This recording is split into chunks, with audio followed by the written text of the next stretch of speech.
Kesi ya mwenyekiti wa Chama cha Demokrasia na Maendeleo Chadema julikanaye kama Tundu Lissu leo inaendelea hapa jijini Dar es Salaam, ambapo kuna viongozi wengine kadhaa wa chama hicho wakifika leo kwa ajili ya kufuatilia kinachoendelea katika hiyo kesi.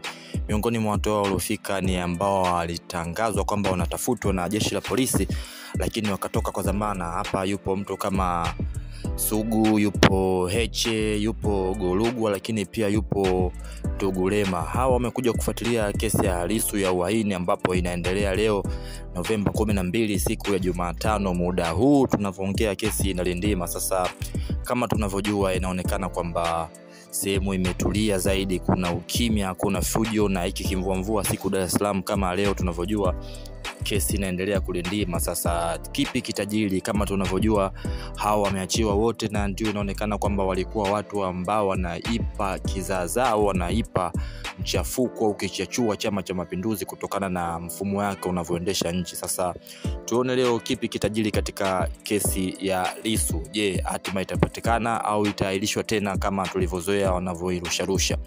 Sasa ukiwa kama mpendwa mtazamaji wa channel yako pendwa hapa ya Tanzania Habari, tuandikie maoni yako hapo. Kipi unahisi kinaendelea katika muongozo au mfumo wa kesi ya Lissu unavyoendeshwa? Je, ni kwamba kesi imeshaisha na natakiwa atoke mambo yaendelee au bado? Wewe ukiwa kama mpendwa mtazamaji wa channel yako hii pendwa, mtuandikie maoni yako hapo chini. Unahisi kipi kitaendelea kwa hii kesi?